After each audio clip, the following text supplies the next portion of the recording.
Why'd you have to be so cute? It's impossible to ignore you. Sebagai manusia sosial adalah hal wajar bila kita saling tolong-menolong dengan sesama.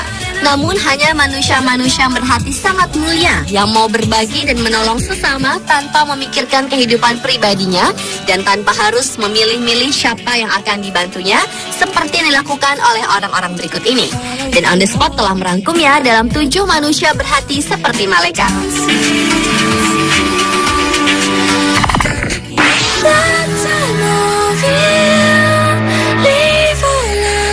Diawali dengan kisah mengharukan dari Laura Greenway yang menyumbangkan beberapa organ tubuhnya setelah ia tahu tak lagi dapat bertahan dari penyakit paru-paru langka yang dideritanya.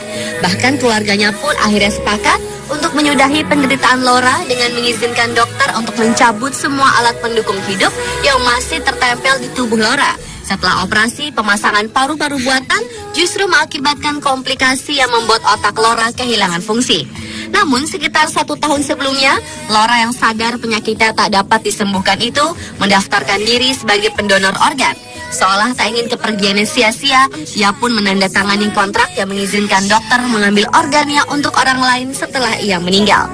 Niat baik itu pun akhirnya terwujud setelah dokter mengangkat hati, ginjal, dan pankreasnya untuk membantu 3 pasien lain yang kritis. Dan gadis berusia 18 tahun asal Inggris itu telah menyelamatkan 3 nyawa sesamanya.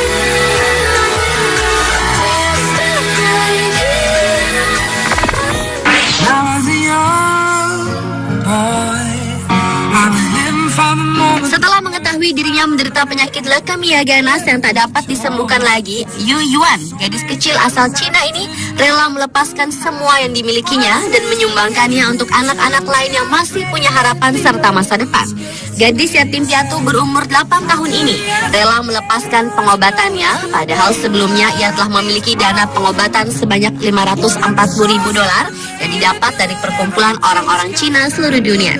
Namun ia justru membagikan dana tersebut kepada 7 anak kecil yang berasal dari keluarga kurang mampu yang juga sedang berjuang menghadapi kematian. Yu Yuan yang telah didiagnosa mengidap leukemia pada tahun 2005 ini juga telah mengatur segala sesuatu yang berhubungan dengan pemakamannya sendiri. Kisah kebesaran hati Yu Yuan itu pun ternyata diangkat oleh sebuah media lokal yang kemudian menarik perhatian internasional sehingga Yu Yuan mendapat perhatian yang luar biasa pada saat ia menghembuskan nafas terakhirnya karena dikalahkan oleh penyakitnya.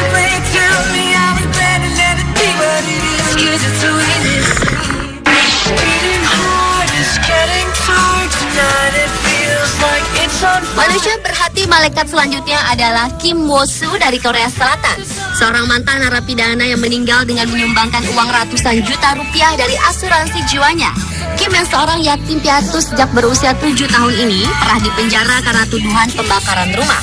Mengingat masa kecilnya yang tak bahagia, Kim pun mulai rajin memberikan sumbangan sejak 6 bulan sebelum ia bebas dari penjara. Kim yang kemudian bekerja sebagai pengantar makanan di sebuah restoran itu pun kian rajin beramal dengan gaji yang sebesar 700.000 won atau sekitar 5 juta rupiah. Mengingat resiko pekerjaannya, Kim pun memutuskan untuk asuransikan jiwanya. Hingga suatu hari, Kim yang telah berusia 54 tahun itu mengalami kecelakaan lalu lintas dan tak dapat tertolong lagi setelah 2 hari mendapat perawatan. Namun kematian sang mantan narapidana itu tak sia-sia. Kim yang terkenal dermawan itu pun menyumbangkan asuransi jiwanya yang sebesar 300 juta rupiah pada sebuah badan amal yang telah dipilihnya melalui jasa asuransinya. Atas kemuliaan hatinya tersebut, pemakaman Kim pun dipenuhi oleh orang-orang yang mengagumi sifat kedermawanannya.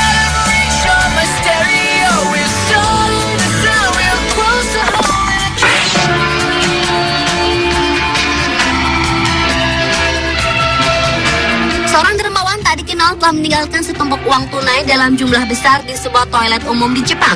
Uang sebanyak 10 juta yen atau sekitar 1,2 miliar rupiah itu ditaruh dalam sebuah kantong belanja plastik dengan tertuliskan sebuah pesan agar uang tersebut digunakan untuk membantu para korban gempa bumi dan tsunami Jepang pada Maret lalu. Juru bicara kota Sakado, Masumi Sekiguchi, mengatakan pemerintah kota akan menyumbangkan uang yang ditemukan pada 22 September tersebut kepada Palang Merah Jepang jika sang donatur tidak datang untuk mengambilnya kembali dalam waktu 3 bulan.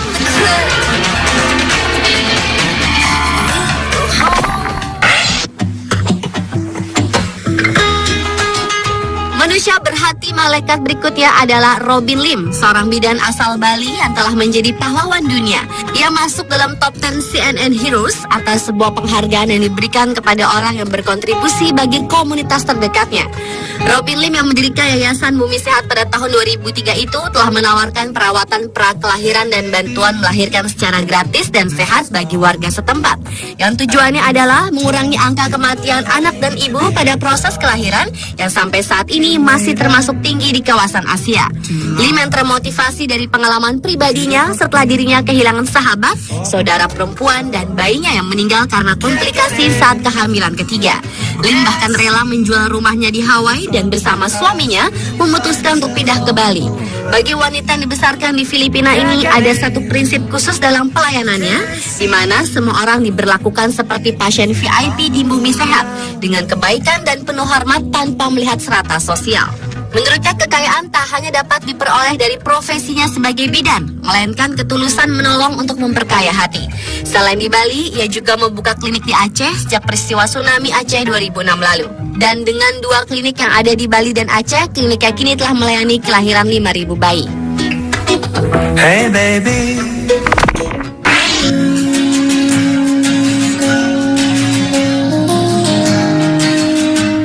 Seorang gadis berusia 12 tahun ini mendapat julukan sebagai penyelamat kecil karena telah menyelamatkan nyawa 5 orang bahkan setelah kematiannya. Pada April 2011 lalu, gadis cantik bernama Karis My Darling meninggal dunia setelah tertular bakteri Streptococcus A yang berkembang menjadi radang otak. Orang tua Karis yang berduka itu pun lantas memutuskan untuk menyumbangkan jantung, hati, ginjal, dan pankreas putri mereka karena yakin putrinya tersebut sangat senang bila dapat menolong sesamanya.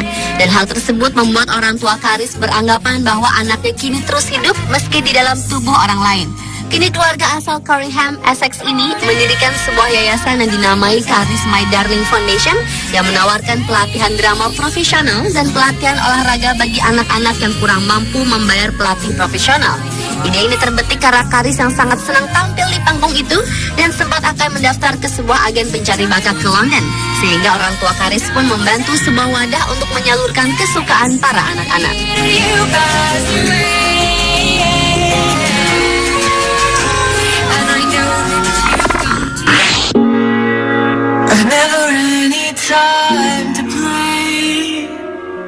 Dan manusia berhati malaikat yang terakhir adalah Brandon Foster, seorang anak laki-laki dari Both Health, Washington, Amerika Serikat yang didiagnosa menderita leukemia limfoblastik akut pada tahun 2005 dan berkeinginan untuk memberi makan tunawisma dengan berkostum seperti malaikat dari surga sebelum ia meninggal.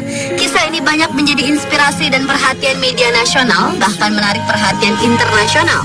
Bahkan untuk menghormati bocah yang akhirnya tutup usia pada umur 11 tahun ini, sebuah perusahaan media lokal di Seattle membuat Brandon Foster Food Drive, yaitu 7 unit truk yang berisikan bahan-bahan makanan serta uang tunai sebesar $95.000 atau sekitar 9 miliar rupiah lebih yang diperuntukkan pada para tunawisma.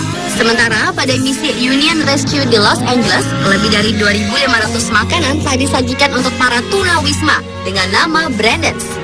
Dan karena sosoknya demikian inspiratif tersebut, pemakaman Brandon yang dilakukan pada November 2008 lalu di Evergreen Wash Haley Cemetery dibiayai oleh grup football Seahawks NFL cabang Seattle di Washington.